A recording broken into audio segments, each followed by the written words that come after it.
Agora, diante da forte pressão por ajuste fiscal, o ministro da Fazenda, Fernando Haddad, garantiu que vai deixar um legado na economia. A reportagem é de Marcelo Matos. O ministro da Fazenda garante que prefere ficar com a pecha de ter gastado mais do que ficar com a pecha de caloteiro. Fernando Haddad participou do seminário de precatórios do Instituto dos Advogados de São Paulo. Nós repudiamos o calote que foi dado pelo governo anterior e não queremos seguir esse caminho, que, na nossa opinião, só desmerece o país, só coloca em risco a credibilidade do país. As pessoas não tiram da minha conta o que eu paguei da gestão anterior, colocam na minha conta. Mas eu sei que eu paguei uma dívida do governo anterior que tinha que ser paga. Então eu prefiro ficar com a pecha de ter gastado mais, mas não ficar com a pecha de caloteiro. O recado é direto ao ex-ministro Paulo Guedes, na aprovação da PEC dos precatórios em 2021, que autorizou o adiamento da quitação de dívidas judiciais da União para 2027 e abriu espaço para outras despesas federais. Diante das críticas de estouro das contas públicas e também a cobrança por um ajuste fiscal, o ministro da Fazenda, Fernando Haddad, garante que deixará um legado para a economia do país. A menor inflação em 4 anos da série histórica, a menor taxa de desemprego e também o aumento da renda real dos brasileiros. Mas ele critica que quem acompanha o noticiário fica com a impressão de que o Brasil vai acabar. O presidente, anteontem, me pediu para fazer um curto balanço de 2 minutos do legado que ele pretende deixar na economia. E eu dizia coisas que surpreenderam a audiência. Eu falava, nós vamos ter a menor inflação em 4 anos da história do Brasil. Da história do Brasil. Não é de 5 anos para cá, 10 anos para cá, estou falando da nossa história. A menor taxa de desemprego. Nós vamos entregar com a menor taxa de desemprego da série histórica do IBGE e a gente lê os jornais, parece que o país vai acabar.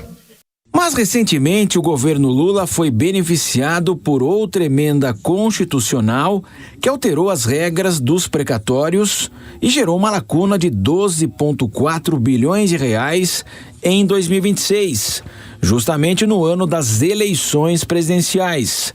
Durante evento do IASP, aqui em São Paulo, o ministro da Fazenda, Fernando Haddad, criticou o pagamento de precatórios na casa de 10 bilhões de reais que subiram na ordem de pagamentos.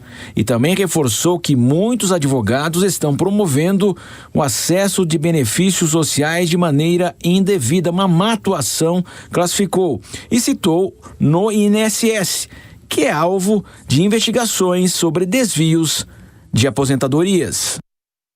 O assunto agora é economia, Diego Tavares. Está aí o ministro Haddad falando que quer deixar um legado. Ele aponta para índice de desemprego, baixo índice de desemprego, menor inflação da história, enfim. Mas parece que o brasileiro não vive de índice de inflação, Como que esses números têm chegado ou não têm chegado no dia a dia, no supermercado, na vida dos brasileiros? Qual vai ser o legado na prática dessa gestão à frente do Ministério da Fazenda, do ministro Fernando Haddad? Haddad disse que vai deixar um legado, Kobayashi. Ele não disse se um legado positivo ou negativo. Enfim, é bem o que você disse.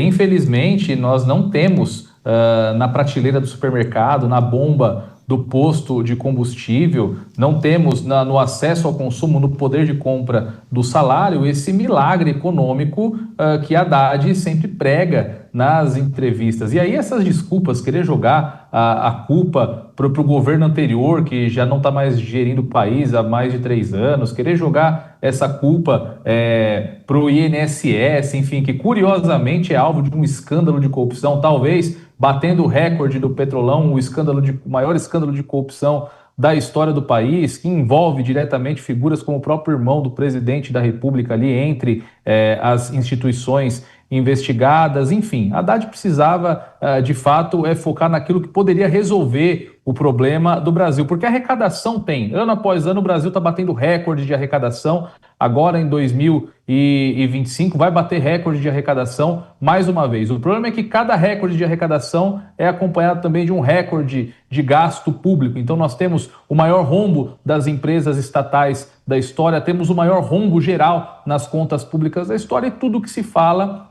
em âmbito federal é em promover mais arrecadação, mais impostos, pesar mais ainda o Estado brasileiro nas costas do setor produtivo, e em momento algum discute-se aquilo que deveria ser discutido, que é o corte de gasto da máquina pública, o enxugamento da máquina pública, a privatização dessas estatais deficitárias. Enquanto isso não for para a mesa, nós não estamos falando de uma gestão econômica pragmática, nós estamos falando só de ideologia, e enquanto falamos de ideologia, mais e mais o Brasil é aparelhado, mais e mais o Brasil custa caro para o contribuinte, e a situação, infelizmente, só piora.